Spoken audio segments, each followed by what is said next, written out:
Police ചോദിച്ചു, അവസാനത്തെ ആഗ്രഹം എന്താണ്? ഇരുട്ടിലെ മരണദൂതൻ പറഞ്ഞു, ഒരു ഗ്ലാസ് ചായ, ശേഷം തൂക്കുമരത്തിലേക്ക്.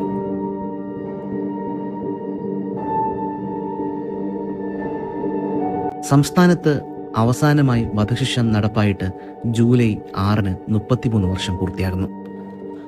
1991 നീലേശ്വരം കരിന്തളം സ്വദേശി റിപ്പർ ചന്ദ്രൻ എന്ന മുതുകുറ്റി ചന്ദ്രനെയാണ് കണ്ണൂർ സെൻട്രൽ ജയിലിൽ തൂക്കിലേറ്റിയത്.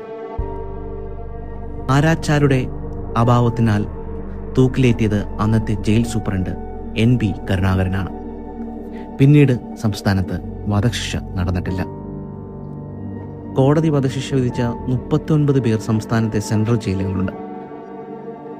വിധി വന്നതിന് ശേഷം വർഷങ്ങളായി ജയിലിലുള്ള ഇവർ പലരും ശിക്ഷാ ഇളവിനായി മേൽക്കോടതിയിൽ അപ്പീൽ നൽകിയിട്ടുമുണ്ട്. പൂജപ്പുര സെൻട്രൽ ജയിലിലാണ് ഏറ്റവും കൂടുതൽ പേർ വധശിക്ഷ കാത്തു കഴിയുന്നത്, 25 പേർ. കണ്ണൂർ സെൻട്രൽ ജയിലിൽ 4 പേരെയും, വിയൂരിൽ 6 പേരെയും, അതിസുരക്ഷാ ജയിലിൽ 3 പേരെയും, തിരുവനന്തപുരം വനിതാ ജയിലിൽ 2 പേരുമുണ്ട്. ഇനി റിപ്പർ ചന്ദ്രനിലേക്ക് വരാം. ഇരുട്ടിന്റെ മറവിൽ ആയുധം കയ്യിലേന്തി വരുന്ന മരണദൂതൻ എന്നാണ് റിപ്പർ ചന്ദ്രന് സമൂഹം കൊടുത്തിരുന്ന നിർവചനം. നിരപരാധികളായ 14 പേരെ കൊലപ്പെടുത്തി. 1985-86 കാലഘട്ടത്തിലാണ് വടക്കൻ കേരളത്തെ റിപ്പർ വിറപ്പിച്ചത്. സന്ധ്യ വൈകിയാൽ റിപ്പറെ ഭയന്ന് ആളുകൾ പുറത്തിറങ്ങാതെയായി. റോഡുകൾ വിജനമായി. കാസർഗോഡ്, കണ്ണൂർ, വയനാട് ജില്ലകളിൽ ഇയാൾ പ്രത്യക്ഷപ്പെട്ടു. റിപ്പറെ തേടി പോലീസ് നെട്ടോട്ടം മൂടി. 14 കൊലപാതകങ്ങൾ റിപ്പർ ചന്ദ്രൻ ചെയ്തിട്ടുണ്ട്. പക്ഷേ ദമ്പതിമാരെ വധിച്ച കേസിൽ മാത്രമാണ് വധശിക്ഷ ലഭിച്ചത്. മറ്റുള്ളവയിൽ ജീവപര്യന്തം. റിപ്പർ ചന്ദ്രന്റെ അവസാന നിമിഷങ്ങൾ എങ്ങനെയായിരുന്നു എന്ന് അന്ന് വധശിക്ഷ നടപ്പിലാക്കിയ NB കരുണാകരൻ ഓർക്കുന്നു.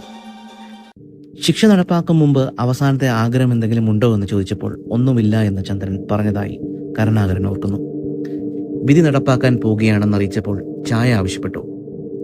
അതിൽ കുറച്ചു കുടിച്ച് തുടർന്ന് ജയിലിലെ ഇടനാഴിലൂടെ നേരെ തൂക്കുമരത്തിലേക്ക് ശാന്തനായി നടന്നു. കൈകൾ പിറകിലോട്ട് കെട്ടി മുഖംമൂടി ധരിപ്പിച്ചു. തൂക്കിലേറ്റാൻ 1 മിനിറ്റ് മാത്രം ബാക്കി നിൽക്കവേ റിപ്പർ ചന്ദ്രന്റെ ഹൃദയമിടിപ്പ് അരികിലുള്ളവർക്ക് കേൾക്കാമായിരുന്നു. അടുത്തുനിന്ന ഉദ്യോഗസ്ഥരുടെയും നെഞ്ചിടിപ്പ് കൂടിക്കൊണ്ടിരുന്നു.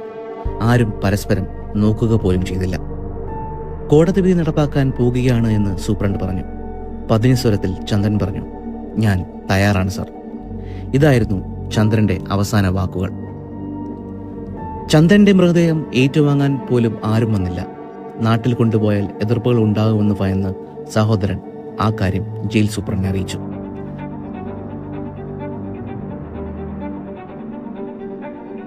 മരിച്ച ചന്ദ്രനെയും ജനങ്ങൾക്ക് ഭയമായിരുന്നു. ഇങ്ങനെയാണ് കേരളത്തിലെ അവസാന വധശിക്ഷ നടപ്പിലാക്കിയത്.